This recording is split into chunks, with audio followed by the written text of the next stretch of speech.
ونشهد أن سيدنا وسندنا وحبيبنا وحبيب ربنا ومرشدنا ومولانا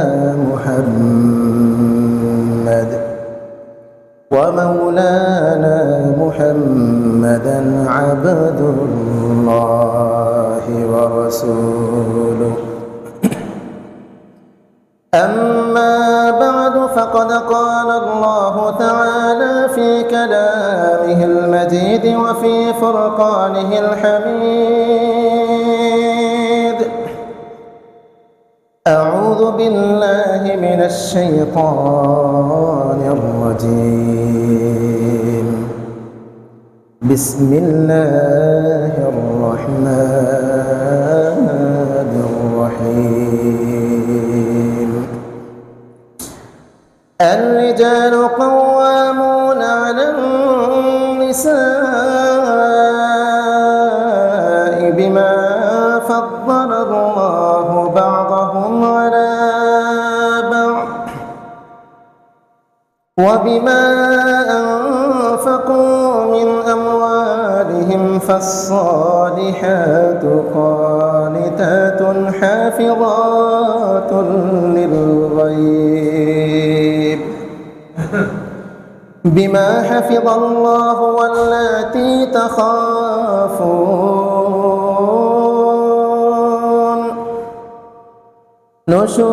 نشوزهن فعظوهن واهجروهن في المضاجع. وقال حبيبنا مصطفى صلى الله عليه وسلم: أبغض الحلال إلى الله الطلاق، أو كما قال النبي عليه الصلاة والسلام. صدق الله العظيم وصدق رسوله النبي الكريم، ونحن على ذلك لمن الشاهدين والشاكرين، والحمد لله رب العالمين. سبحانك لا علم لنا إلا ما علمتنا، إنك أنت العليم الحكيم. صلى الله عليه وسلم. আলহামদুলিল্লাহ, আল্লাহ রব্বুল আলামিনের দরবারে অসংখ্য অগণিত শুকরিয়া যে আল্লাহ জাল্লা জালালুহু আম্মান আমালুহু দয়া করে মেহেরবানি করে আমাদেরকে দুনিয়ার বিভিন্ন কাজ থেকে আল্লাহ রব্বুল আলামিন অবসর করে আল্লাহ তাআলার মহান হুকুম জুমার নামাজ আদায়ের লক্ষ্যে মসজিদে আগেভাগে আসার দিনে কিছু কথা আমলের নিয়তে বলা ও শোনার জন্য যে আল্লাহ তাআলা আমাকে আর আপনাদেরকে তৌফিক দিয়েছেন। সর্বোপরি আল্লাহ রব্বুল আলামিন আমাকে আর আপনাকে সুস্থতার মতো বড় এক নিয়ামত দান করেছেন। বর্তমান দেশের বিভিন্ন পরিস্থিতিতে আল্লাহ তাআলা আমাকে আর আপনাকে নিরাপদ রেখেছেন। এই জন্য মালিকের দরবারে শুকরিয়া আদায় করে বলি আলহামদুলিল্লাহ। আল্লাহ রব্বুল আলামিন যেন আমাদের দেশকে দ্রুত আগের মতো শান্ত করে দেন, আমিন। পরিবেশ প্রতিকূল অবস্থায় আছে, আল্লাহ তাআলা যেন সকলের জন্য পরিবেশকে অনুকূলে বানিয়ে দেন। সবার জন্যই কষ্ট। গত সপ্তাহ নির্দিষ্ট একটি বিষয়ে কোরআন এবং হাদিসকে সামনে রেখে সাহাবায়ে কেরাম সত্যের মাপকাঠি কিনা এবং সমস্ত নবীগণ মাসুম নিষ্পাপ এই বিষয়ে কিছু কথা কোরআন এবং হাদিসকে সামনে রেখে আলোকপাত করার চেষ্টা করেছিলাম। আল্লাহ রাব্বুল আলামিন তৌফিক দিলে সমাজের বিভিন্ন অবস্থা এবং মানুষের বিভিন্ন অবস্থা লক্ষ্য করে গুরুত্বপূর্ণ একটি বিষয় এই সপ্তাহ নির্ধারণ করেছি। যদি আল্লাহ রাব্বুল আলামিন তৌফিক দান করেন, কোরআন এবং হাদিসকে সামনে রেখে আল্লাহ তাআলা যতটুকু সম্ভব তৌফিক দান করেন, ইনশাআল্লাহ কিছু আলোকপাত করার চেষ্টা করব। ওমা তৌফিক ইল্লা বিল্লাহ। বিষয়টি হলো বিবাহ পরবর্তীতে স্বামী স্ত্রীর সংসার এবং বিশেষ করে সংসারের মধ্যে ঘটে যাওয়া গুরুত্বপূর্ণ একটি বিষয় হলো তালাক। এই বিষয়ে কিছু কথা বিভিন্ন পরিস্থিতি এবং বিভিন্ন অবস্থা পরিলক্ষিত হয়েছে, এই জন্য এই বিষয়টা নির্বাচন করেছি। আল্লাহ রাব্বুল আলামিন এই কোরআনে কারীমকে মানুষের সংবিধান বানিয়েছেন। রাসূলুল্লাহ সাল্লাল্লাহু আলাইহি ওয়াসাল্লামের যুগ থেকে নিয়ে কিয়ামত পর্যন্ত, ইসলামের শুরু যুগ থেকে নিয়ে কোরআনে কারীম অবতীর্ণ হওয়ার পর থেকে নিয়ে কিয়ামত পর্যন্ত আনেওয়ালা উম্মত, যত উম্মত আসবে সমস্ত উম্মতের জন্যই এই কোরআন সব সময়ের জন্য অনুকরণীয়, অনুসরণীয়, এবং এই কোরআন সবার জন্য মডেল। এই কোরআন হলো পূর্ণাঙ্গ জীবন ব্যবস্থা, এই কোরআন হলো পরিপূর্ণ সংবিধান। বিভিন্ন দেশের সংবিধান মানুষ রচিত, সব দেশের সংবিধানেই মানুষ রচিত। ইসলামী রাষ্ট্র হাতে গোনা যেই কয়টা আছে, এর মধ্য থেকে উল্লেখযোগ্য যদি বলতে হয়, সবচেয়ে বেশি কোরআনী আইন যেখানে আছে সেটা হলো আফগানিস্তান। সৌদি আরবও নেই। অনেক বিষয় বললে লম্বা হয়ে যাবে, এই জন্য আমি ওই বিষয়ে আর কথা বলবো না। সৌদি আরবের বিভিন্ন বিষয় যদি বলতে যাই অনেক লম্বা হয়ে যাবে। কোরআনের অনেক আইন অনেক ক্ষেত্রে তারা বাস্তবায়ন করে, বা অনেক ক্ষেত্রে তারা ব্যক্তিদের স্বার্থের অনুসরণ করে। কোরআনের আইনকে তারা উপেক্ষা করে বিভিন্ন বিষয়। যাই হোক, যে কথাটা আমি বলছিলাম সেটা হলো সবচেয়ে বেশি পৃথিবীর যেই দেশগুলোতে অনুসরণ করা হয় সংবিধান, এবং এই সংবিধানটা কোরআন অনুযায়ী সবচেয়ে বেশি ফলো করা হয়, সেটা হলো আফগানিস্তান। তো কোরআনে কারীমকে যে যত বেশি ফলো করবে, নিজেদের জীবন ব্যবস্থার জন্য কোরআনকে সংবিধান হিসাবে মেনে নিবে, তো তাদের জীবন ব্যবস্থা, ব্যক্তিগত জীবন, পারিবারিক জীবন, সামাজিক জীবন, রাষ্ট্রীয় জীবন, আন্তর্জাতিক জীবন, সবগুলো সুন্দর থেকে সুন্দর হবে। আর যদি রাষ্ট্রীয় সংবিধানকে যদি নিজেদের মতো রচনা করে, কোরআনে কারীমকে উপেক্ষা করে, তাহলে দিন দিন এখানে বিশৃঙ্খলা সৃষ্টি হবে, শান্তির জায়গায় অশান্তি সৃষ্টি হবে, যেমনটি আমরা বিভিন্ন দেশে দেখছি, পৃথিবীর বিভিন্ন দেশে ঘটছে। এবং পরিশেষে তারা যেটা বলতে বাধ্য হয় সেটা হলো কোরআনের আইনের কাছে তারা আত্মসমর্পণ করে, সারেন্ডার করে। এবং তারা নিজেরাও বলে যে আফগানিস্তানের বিরুদ্ধে 1 বছর 2 বছর নয়, লাগাতার প্রায় 2 যুগের কাছাকাছি যুদ্ধ করেছে, নিঃশেষ করে দেওয়ার জন্য। অসংখ্য অগণিত শিশু থেকে শুরু করে নারী পুরুষকে তারা নির্মমভাবে শহীদ করেছে। তাদের লক্ষ্য, তারা জানে এই দেশ থেকে টুইন্টারে হামলা করে নাই, কিন্তু তাদের উদ্দেশ্য হলো এই দেশের সবচেয়ে বেশি কোরআনকে ফলো করা হয়, কোরআনের সংবিধানকে ফলো করা হয়, এই জন্য ওদেরকে শেষ করে দিতে হবে, ওদের মেরুদণ্ড ভেঙে দিতে হবে। কিন্তু আল্লাহ রাব্বুল আলামিন তো স্পষ্ট ঘোষণা করে দিয়েছেন, ইউরিদুনা আন ইউতফিউ নূরাল্লাহি বিআফওয়াহিহিম ওয়াল্লাহু মুতিম্মু নূরিহি ওয়ালাউ কারিহাল কাফিরুন। এই কাফের মুশরিকরা চায় আন ইউতফিউ নূরাল্লাহ, আল্লাহ রাব্বুল আলামিনের নূরকে, ইসলামকে, কোরআনকে, কোরআনের আইনকে, কোরআনের সংবিধানকে তারা ফু দিয়ে নিভে দেওয়ার জন্য। আল্লাহ রাব্বুল আলামিন বলেন ওয়াল্লাহু মুতিম্মু নূরিহি, আল্লাহ রাব্বুল আলামিন কিয়ামত পর্যন্ত এই কোরআনে কারীমের আইনকে বাস্তবায়ন রাখবেন। ওয়ালাউ কারিহাল কাফিরুন, যদিও কাফেররা অপছন্দ করে, তাদের কাছে ভালো না লাগে, মনোপুত না হয়, তারপরেও এই কোরআনকে, কোরআনের বিধানকে আমি পৃথিবীর যে কোনো জায়গায় আমি প্রতিষ্ঠিত রাখব। এবং ইনশাআল্লাহ আগে হোক পরে হোক কোরআনের বিধান এই উপমহাদেশে আবার সূচনা হবে ইনশাআল্লাহ। সেই সুসংবাদ রাসূলুল্লাহ সাল্লাল্লাহু আলাইহি ওয়াসাল্লাম দিয়ে দিয়েছেন, গজওয়াতুল হিন্দের কথা বলেছেন, আমাদেরকে সুসংবাদ দিয়েছেন, আমাদেরকে জাগ্রত করেছেন। মুসলমান লড়াই করে যেন নিজেদের মধ্যে দুর্বলতা সৃষ্টি না হয়, বরং আমরা যেন আসল যুদ্ধের জন্য তৈরি হই। পরস্পর যুদ্ধ করে কোনো লাভ নাই, ক্ষয়ক্ষতি আমাদের নিজেদের। আসল যুদ্ধের জন্য যেন প্রস্তুতি গ্রহণ করি, গজওয়াতুল হিন্দের জন্য। সেটা হবে ঈমান এবং কুফরের মাঝে পার্থক্য করার যুদ্ধ, যেটা রাসূলুল্লাহ সাল্লাল্লাহু আলাইহি ওয়াসাল্লাম সুসংবাদ দিয়ে গেছেন 1450 বছর পূর্বে সুসংবাদ দিয়ে গিয়েছেন।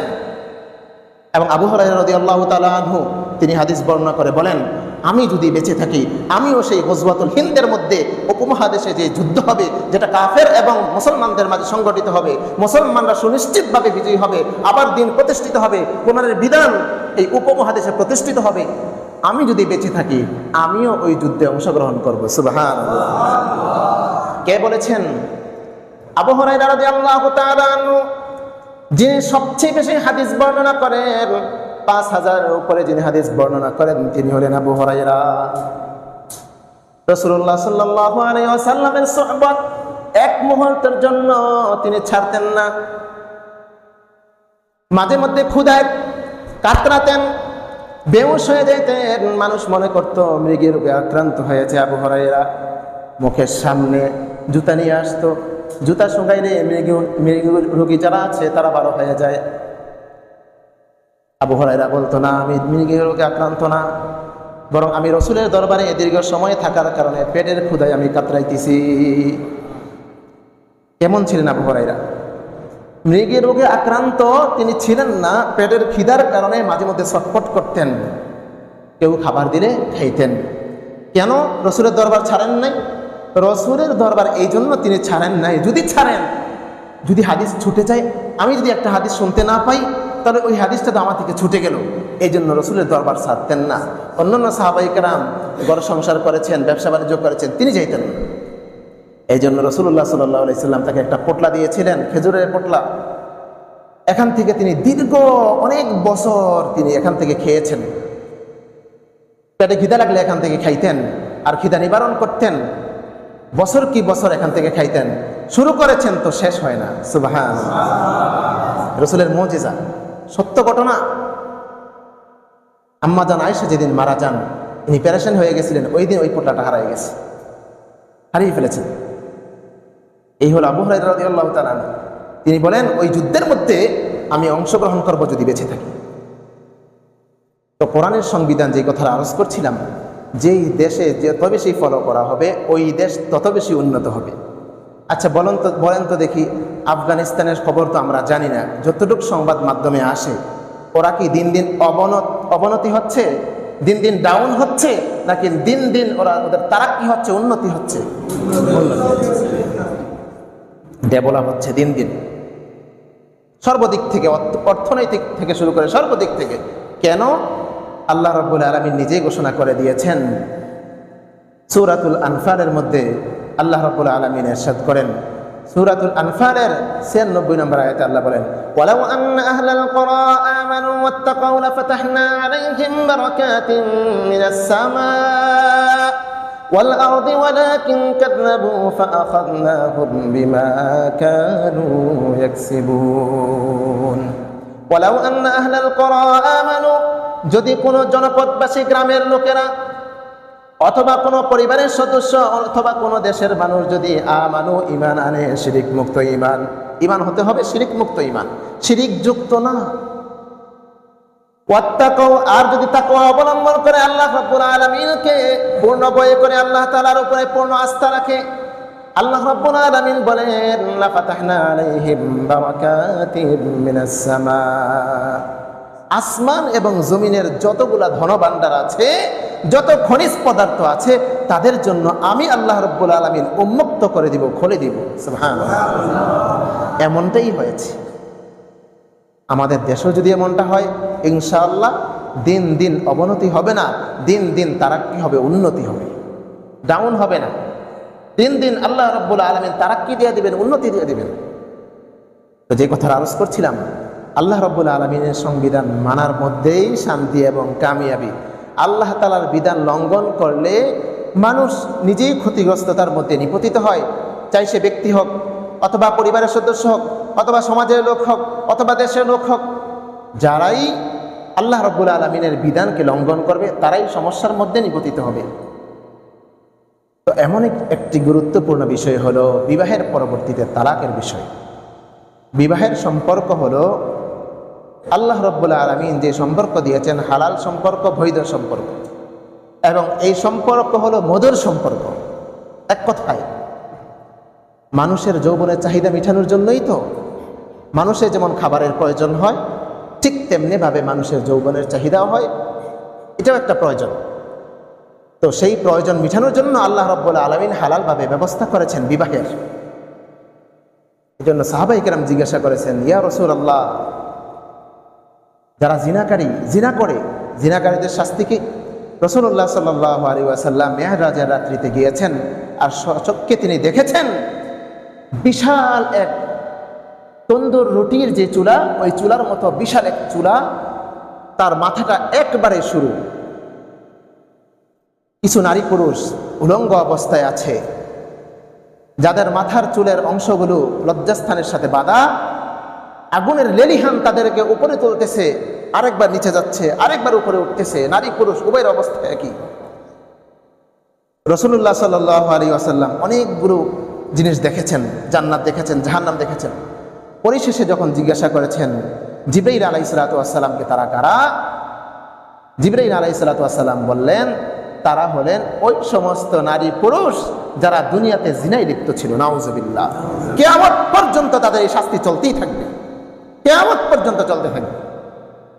সাহাবায়ে কেরাম জিজ্ঞাসা করেছেন, ইয়া রাসূলুল্লাহ, জিনাকারীরা জিনা করে, জিনার মাধ্যমে গুনাহ হয়। আমরা যে আল্লাহ রাব্বুল আলামিনের হুকুম বিবাহের মাধ্যমে সম্পর্ক তৈরি করেছি, বিবাহের মাধ্যমে নিজেদের যৌবনের চাহিদা মিটাই, ইয়া রাসূলুল্লাহ, আমরা কি সওয়াব পাবো না? রাসূলুল্লাহ সাল্লাল্লাহু আলাইহি ওয়াসাল্লাম বলেন, বিবাহের মাধ্যমে যে সম্পর্ক তোমরা তৈরি করেছো, ওই সম্পর্কের মাধ্যমে আল্লাহ রাব্বুল আলামিন প্রতিটি মুহূর্তে তোমাদেরকে সওয়াব দান করছে, প্রতিটি মুহূর্তে সওয়াব হচ্ছে। এবং স্বামী স্ত্রী যে বিশেষ সম্পর্ক মিলন, এটার মধ্যে আল্লাহ রাব্বুল আলামিন অগণিত সওয়াব রেখে দিয়েছেন। কেন? সে ইচ্ছা করলে জিনায় লিপ্ত হতে পারত, কিন্তু জিনায় লিপ্ত না হয়ে আমার বিধান মেনে হালালভাবে আল্লাহ রাব্বুল আলামিন যেভাবে বলেছেন সেভাবেই তার কাম্যবৃত্তি সে পূরণ করেছে। রাসূলুল্লাহ সাল্লাল্লাহু আলাইহি ওয়াসাল্লাম একবার বের হয়েছেন।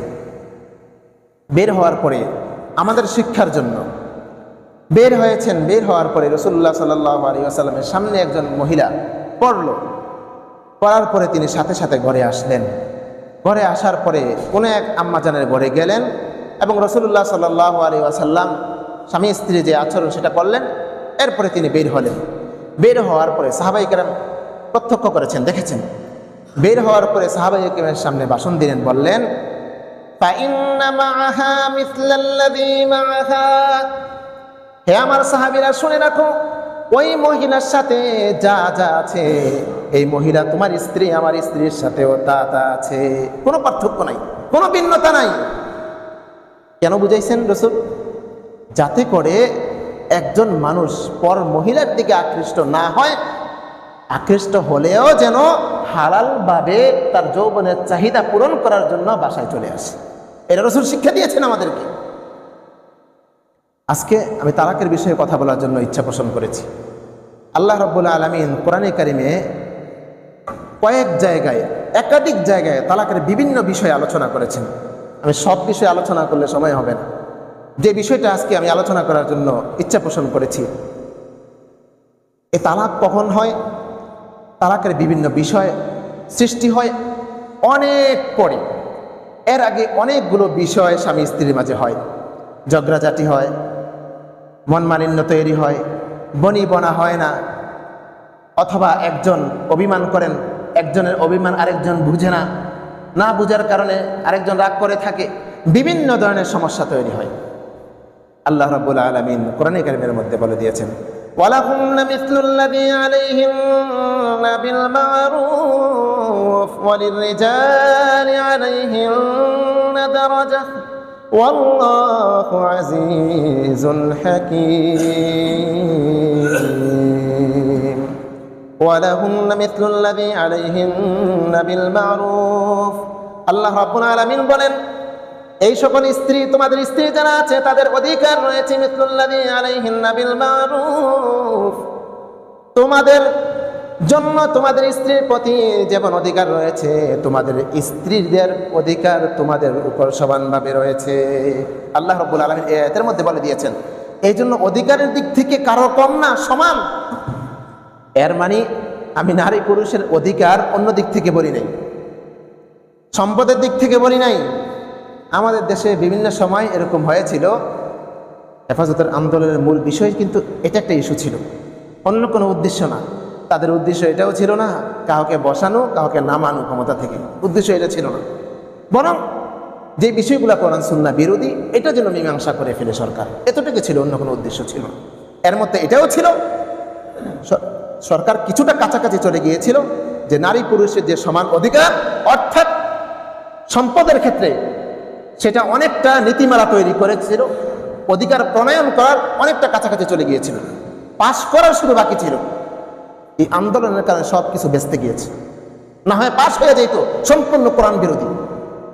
আল্লাহ রাব্বুল আলামিন সূরা নিসার মধ্যে আল্লাহ রাব্বুল আলামিন বলে দিয়েছেন ইউসিকুমুল্লাহু ফি আওলাদিকুম লিয-যাকারি মিসলু হাযযিল উনসায়াইন।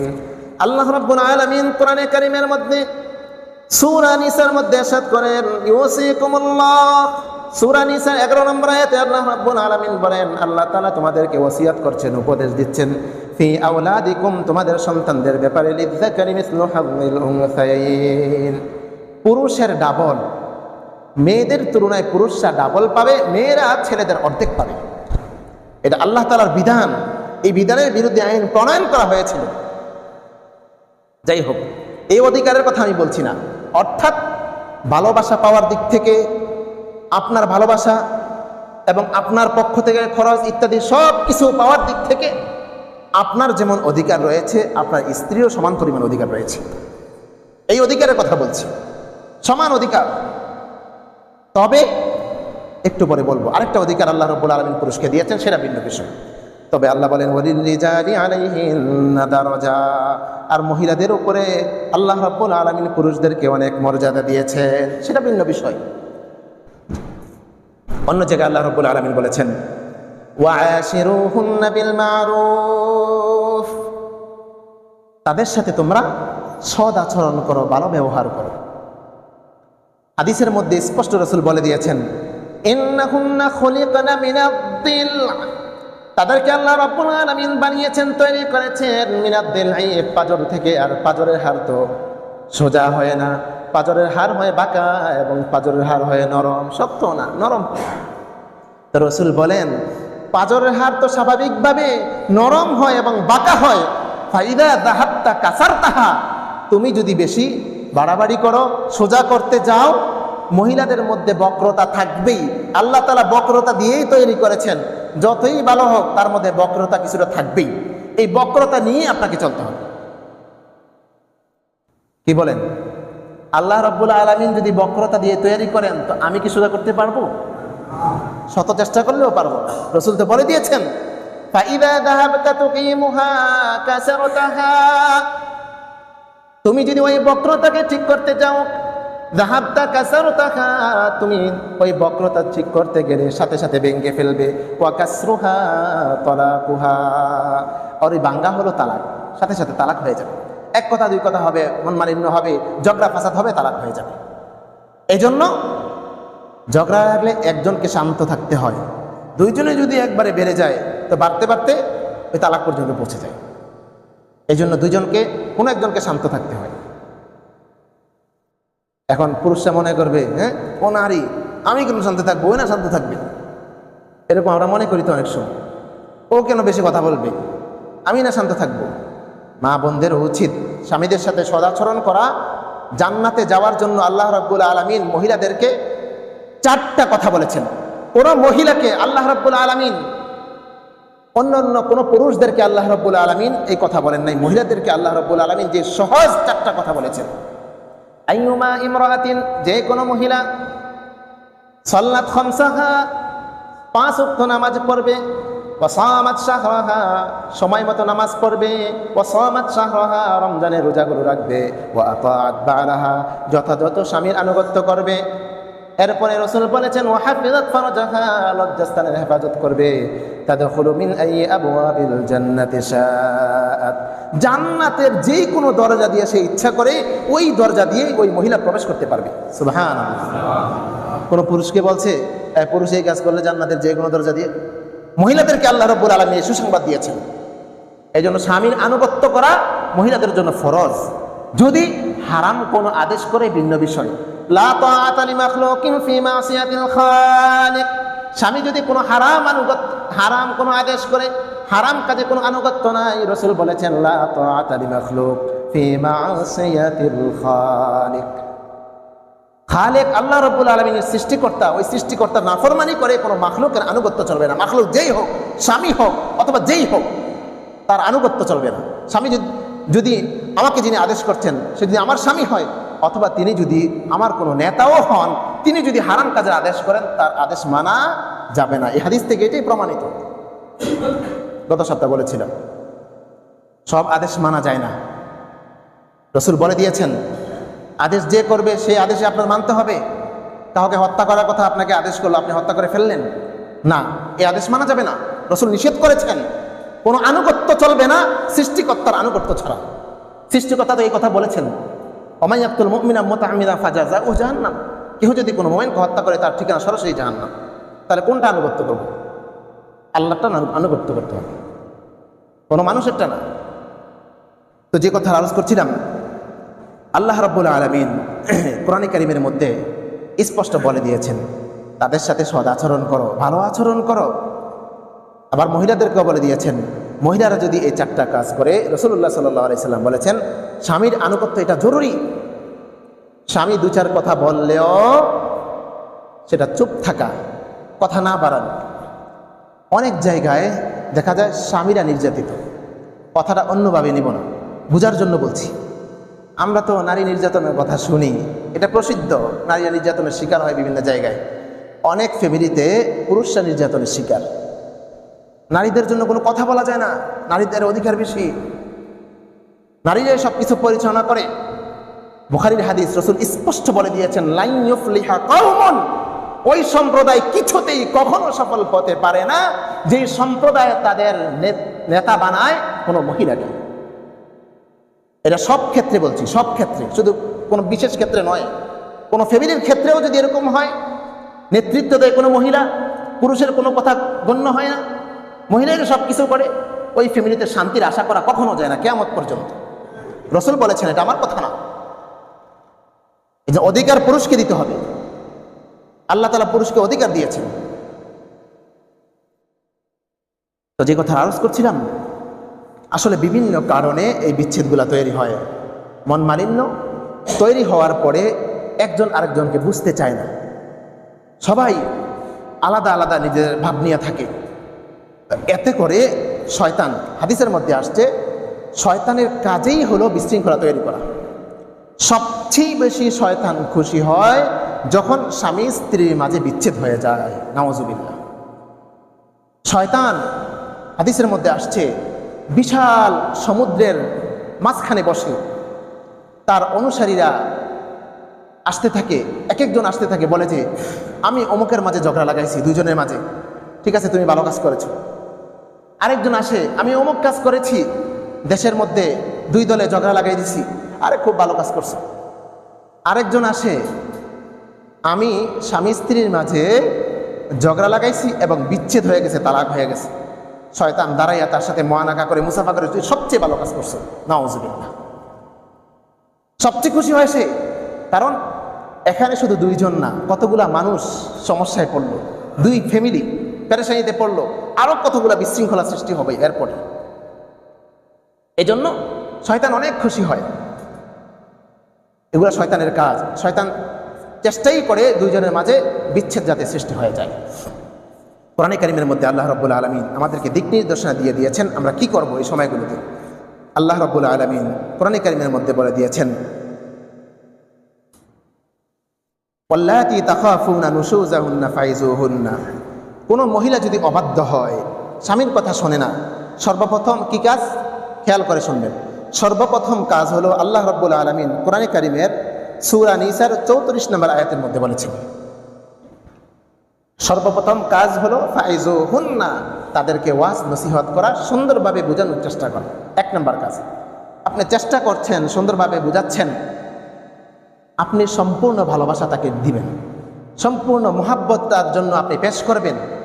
এরপরও আশা করি সে অন্যরকম আচরণ আপনার সাথে করবে না। অনেক সময় এই সমস্যাগুলো সৃষ্টি হয় স্বামীর ভালোবাসা কম হওয়ার কারণে, স্বামীর বিভিন্ন দিকে বিভিন্ন খেয়াল থাকার কারণে, স্ত্রীর প্রতি খেয়াল কম থাকার কারণে এই সমস্যাগুলো সৃষ্টি হয়। আবার অনেক সময় দেখা যায় স্ত্রীরও স্বামীর প্রতি ওই রকম টান অথবা ভালোবাসা মহব্বত না থাকার কারণে এই সমস্যাগুলো সৃষ্টি হয়। আর বর্তমান সবচেয়ে বেশি এই ভালোবাসা উভয়ের মাঝে ফাটল যে সৃষ্টি করছে এটা হলো মোবাইল, ইন্টারনেট, টেলিভিশন, এই সমস্ত সবগুলো। আজকে আপনাদেরকে কয়েকটা ঘটনা আমি শোনাবো, বিস্মিত হওয়ার মতো, আশ্চর্য হওয়ার মতো। ঢাকায় গত 10 বছরে শুধু ঢাকার রাজধানীতে 52,000 তালাক হয়েছে। নাউজুবিল্লাহ। আমি পত্রিকা থেকে বলছি, পত্রিকার রিপোর্ট দেখে আসছি, পত্রিকা থেকে বলছি গত 10 বছরে 52,000 তালাক হয়েছে। দৈনিক ঢাকাতে 50 থেকে 60 জন, দৈনিক ঢাকাতে 50 থেকে 60 জন তালাক হচ্ছে। তাহলে গত 10 বছরে 52,000 তালাক হয়েছে শুধু ঢাকার রাজধানীতে। তাহলে নারায়ণগঞ্জের কি অবস্থা, পুরা বাংলাদেশের কি অবস্থা? আর এখানে অধিকাংশই হলো 100% থেকে 87% হলো পরকীয়ায় আসক্ত হওয়ার কারণে। নাউজুবিল্লাহ। সবাই নাউজুবিল্লাহ বলেন। পরকীয়ায় আসক্ত হওয়ার কারণে, হয় স্বামী পরকীয়ায় আসক্ত, না হয় স্ত্রী পরকীয়ায় আসক্ত। উভয়ে পরকীয়ার কারণে 80% তালাক হয়েছে পরকীয়ার কারণে। 87% থাকে কত ভাগ? 13% মাত্র।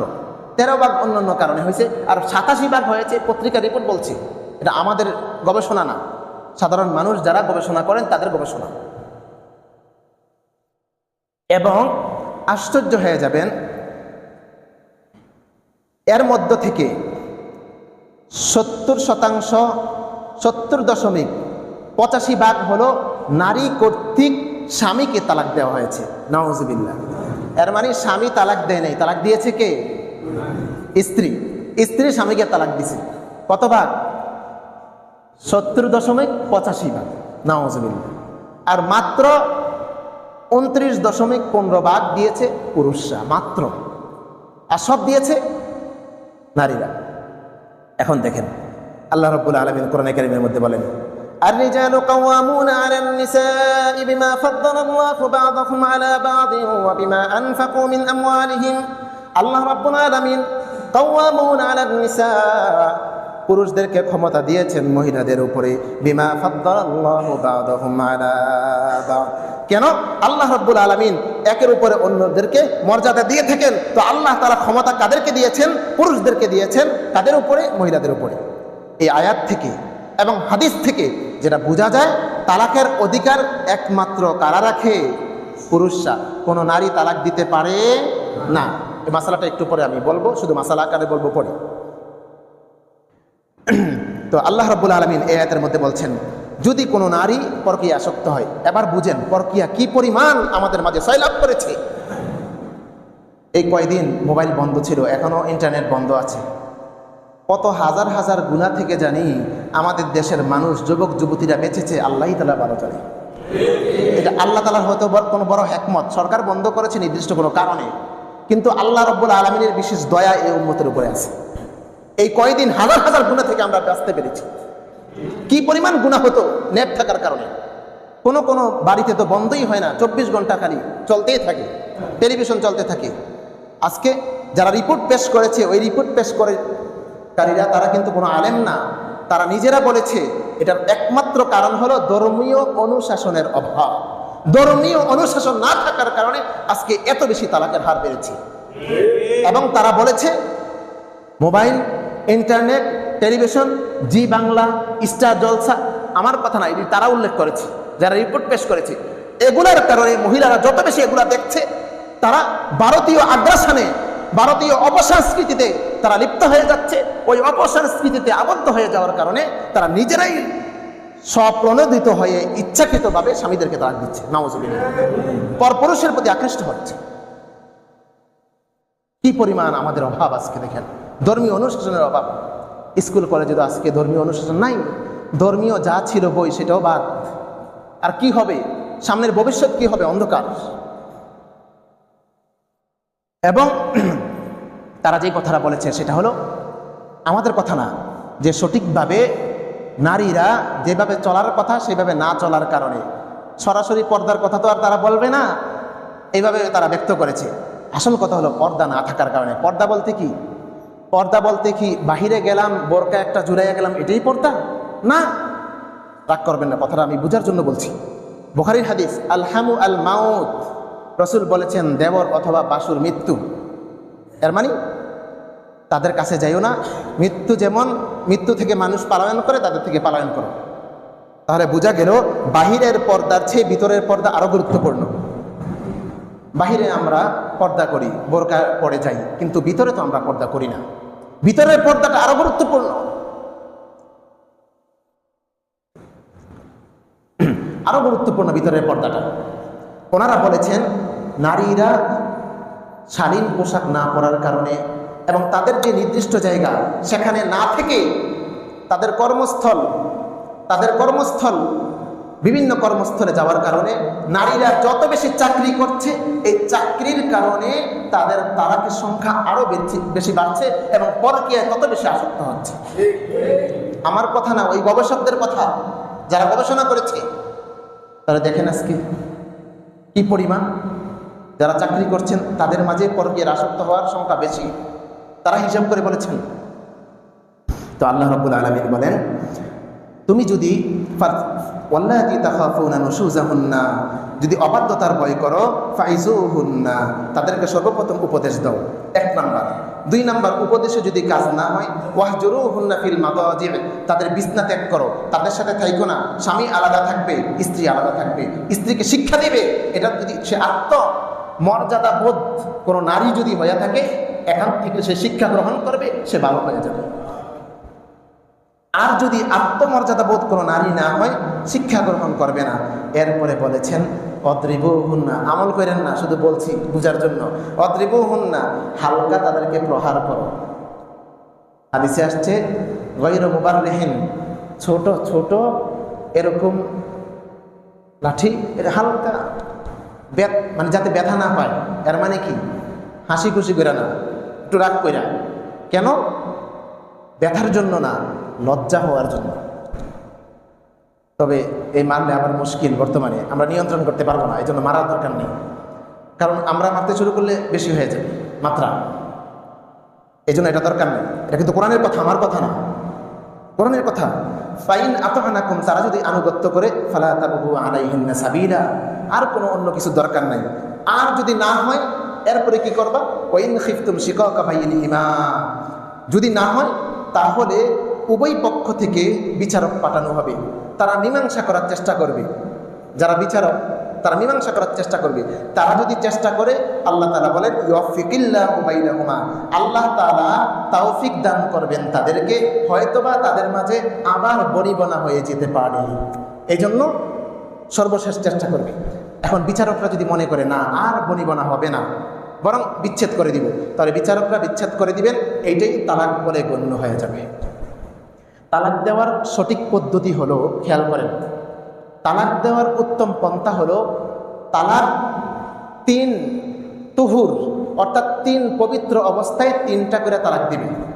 মানে মহিলাদের যে মাসিক ঋতুস্রাব, এটার পরে যে পবিত্র হয়, ওই পবিত্র অবস্থায় কোনো ধরনের সহবাস করবে না। ওই পবিত্রতার মধ্যে কোনো ধরনের কিছু করতে পারবে না, স্ত্রী স্বরূপ স্বামী স্ত্রী স্বরূপ আচরণ করবে না। করা ছাড়া যদি তালাক দিতে মন চায় এক তালাক দিবে, পার হয়ে যাবে। 3 মিনিট পর্যন্ত সুযোগ আছে, এরকম 3 মিনিট। এরপরে যদি এক তালাক দেওয়ার পরে ঠিক হয়ে যায়, আবার তার প্রতি ভালোবাসার সৃষ্টি হয়, তারও স্বামীর প্রতি ভালোবাসার সৃষ্টি হয়েছে, আবার মিলে যাবে।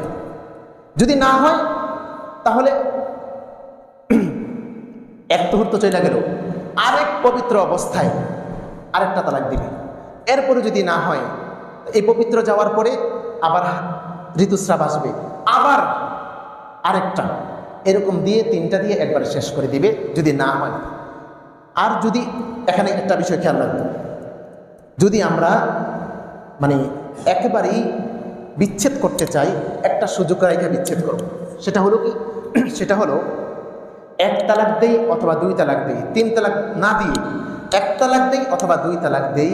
দেওয়ার পরে 3 মিনিট অতিবাহিত হওয়ার আগে স্বামী স্ত্রীর স্বরূপ যদি আচরণ করে, তাহলে স্ত্রী আবার ফিরে আসবে, কিচ্ছু করতে হবে না, বিবাহ বন্ধনে আবদ্ধ হতে হবে না, কিচ্ছু করতে হবে না, আবার ফিরে আসবে। স্বামী স্ত্রীর স্বরূপ আচরণ করবে, তাহলে ফিরে আসবে। এটাকে বলা হয় রাজাহাত, ফিরে আসবে। যদি আচরণ না করে 3 মিনিট অতিবাহিত হয়ে গেছে, তাহলে তালাকে বাইন হয়ে যাবে। আগে তার স্ত্রী ছিল, এখন আর স্ত্রী থাকবে না, একবারে বিচ্ছেদ হয়ে যাবে।